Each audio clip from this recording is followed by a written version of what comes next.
Gift পেতে কার কাছেই না ভালো লাগে, আর সেটা যদি হয় চকলেট, তাহলে তো সে ভালো লাগাটা দ্বিগুণ হয়ে যায়, তাই না? এই ভিডিওটা আসলে অনেক দিন আগের, কিন্তু তখন এডিট করা হয়নি, তাই আপনাদের মাঝে শেয়ার করতে পারিনি।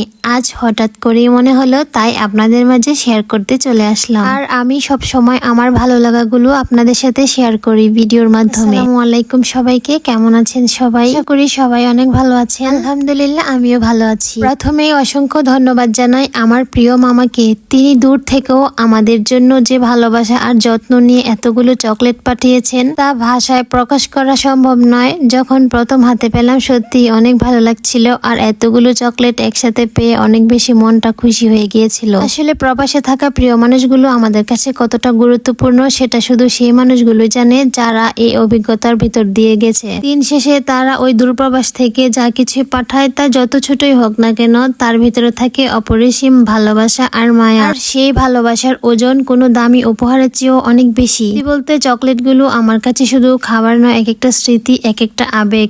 এর ভিতরে থাকা এই চকলেটগুলো আমার সবচেয়ে প্রিয়, কারণ এগুলো শুধু স্বাদের জন্য নয়, বরং প্রিয় মানুষের স্নেহ আর ভালোবাসার প্রতীক। তাই আপনাদের বলবো, যাদের প্রিয় মানুষ দূরে আছে, যখনই তারা সামান্য কিছু পাঠায়, সেটা কেবল উপহার নয়, এক একটা আবেগ আর হৃদয়ের টান। আপনাদেরও কি এমন অভিজ্ঞতা আছে? প্রিয় মানুষ দূর থেকে কোনো গিফট পাঠিয়েছে? থাকলে অবশ্যই কমেন্টে জানাবেন।